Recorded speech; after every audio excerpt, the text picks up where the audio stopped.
That's a kind of more recent thing from Sony, where Sony Studios is trying to do that more often. So there was an Uncharted movie with Tom Holland. There's the God of War TV show. There are a bunch of their properties that they are trying to have adaptations for. And I'd say that's like more of a last 5 years thing. Yeah. But I would say even outside of Sony, I don't know that dev teams expect it at this point, but I, as somebody who is like sort of working in both worlds, definitely recognize how much Hollywood wants video game adaptations right now. Like, well, they want desperately. IP. Totally. I mean, IP is king. Too, for sure. Yeah. You know what I mean? Like this hunger that, you know, indie games that are made with a team of 6 people that nobody ever would have thought of adapting before are getting purchased.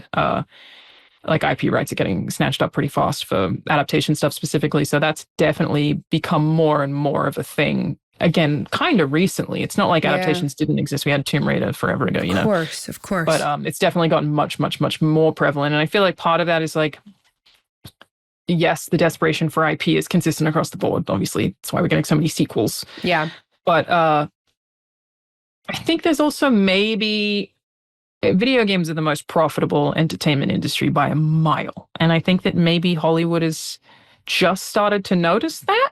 That they're like, oh man, you guys, wow, make way more money than we do. And it's by such a dramatic margin. Like video games make more than music. It's huge.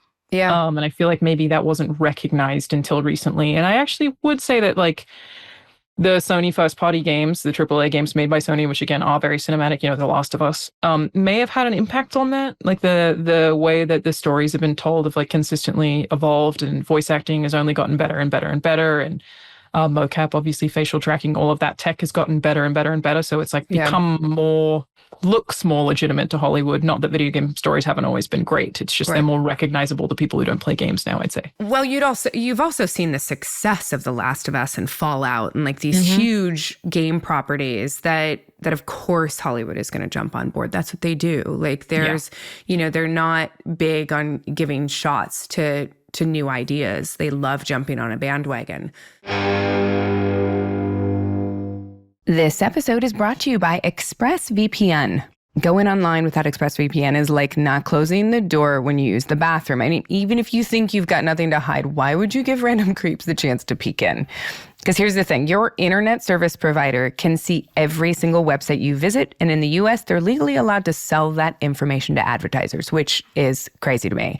That's why I use ExpressVPN. It reroutes 100% of your traffic through secure encrypted servers, so your ISP can't see what you're doing.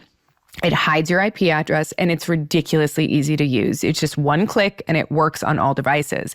I started using ExpressVPN when I was traveling for work because I was bouncing between sets and hotels and airports, and I would be checking emails and scripts on random Wi-Fi networks, and it hit me how vulnerable that really is. Now, before I go online anywhere, I just click one button. I know that my info is protected. I use it on my laptop, my phone, everything. My privacy is not something I'm willing to gamble with. Secure your online data today by visiting expressvpn.com/Sackhoff.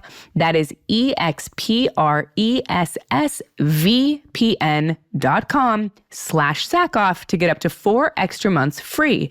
expressvpn.com/Sackhoff.